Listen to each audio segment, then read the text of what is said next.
আমাকে কবরে শায়িত করা হচ্ছে।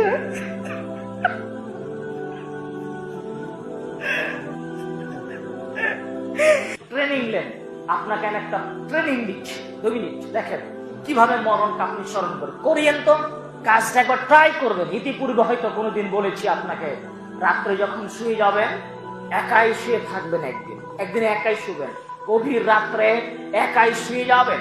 শুয়ে গিয়ে লাইট অফ করে দিয়ে 2 চোখ বন্ধ করে দিয়ে নিজেকে মনে মনে আপনি ভাববেন আমি এখন মারা গেছি। নিজেকে মরণের আগে একবার নিজে মরণের চেষ্টা করবেন, মরণের অভিনয় করবেন। নিজেকে চোখ বন্ধ করে নিয়ে মরণের একটা প্র্যাকটিস নিয়ে আসবেন যে আমি মারা গেছি। চোখ বন্ধ করে নিয়ে শুয়ে থাকবেন আর ভাববেন আমি মারা গেছি। এই মাত্র আমার মসজিদে এলান হচ্ছে অমুক মারা গিয়েছে, এতটার সময় মাটি হবে। চোখ বন্ধ করে নিয়ে আপনি ভাববেন এই যে আমি মারা গেলাম, আমার আব্বা, আমার মা, আমার বোন, আমার স্ত্রী, আমার বাচ্চা আমার লাশকে ঘিরে চতুর্পার্শ্বে দাঁড়িয়ে কেউ বসে কেউ কান্নারত অবস্থায় ছটপট করছে। আমার মা আমাকে জড়িয়ে ধরে বেটা বেটা বলে চিৎকার করে কাঁদছে। এই তো আমার বাপ আমাকে কোলে করে নিয়ে কান্না শুরু করেছে। আমার প্রাণের স্ত্রী, তাকে আমি জীবনের চেয়ে বেশি ভালোবেসেছি, সেও আমাকে জড়িয়ে ধরে কান্না করছে। আমার আদরের সন্তান, আমার ছেলে, আমার মেয়ে, সেও আমাকে জড়িয়ে ধরে আব্বু বলে কান্না করছে। এই কান্নার একটা অভিনয় আপনি করবেন, আপনি মৃত্যুর একটা অভিনয় করবেন। বাস্তব জীবনে একবার মরার আগে মরে দেখেন, বাস্তব জীবনে মরার আগে মরে দেখেন। আপনি চিন্তা করতে থাকুন, এই যে 2জন ব্যক্তি আমার কাপড় খুলে নিল, এই যে আমার লাশ আমার নিয়ে যাওয়া হচ্ছে গোসলখানায়, গোসল করাবে আমাকে, এই যে 4জন ব্যক্তি আমাকে নিয়ে যাচ্ছে, আমার জানাজার সালাত আদায় করা হবে, আমাকে কাফন পরানো হচ্ছে, আমাকে কবরে শায়িত করা হচ্ছে।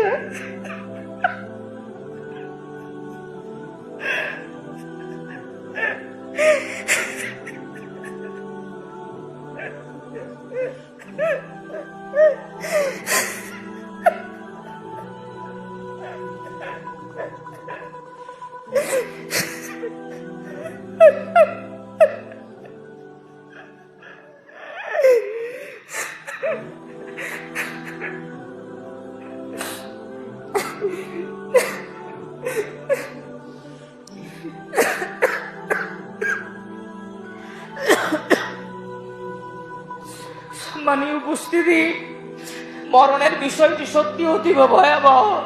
কোনদিন যদি কারো জীবনে এমন অভিনয় করে থাকেন, বাস্তবতা বুঝতে পারবেন। মাঝে মাঝে আমি আমার ব্যক্তিগত অভিজ্ঞতার কথা বলি। কখনো কখনো এমন একটা ভয় অন্তরে জেগে যেত, একাই থাকি বলে হয়তো বা বেশি হয়, যে মরণ হয়ে যাবে, কেউ জানতে পারবে না, একাকি ঘরে থাকবো। রাতে উঠে কতদিন কপাট খুলে দিয়েছি, গত দীর্ঘ প্রায় 1 থেকে 1.5 বছর পর্যন্ত আমি আর কোনোদিন ঘরে কপাট লাগিয়ে ঘুমাতে পারি না।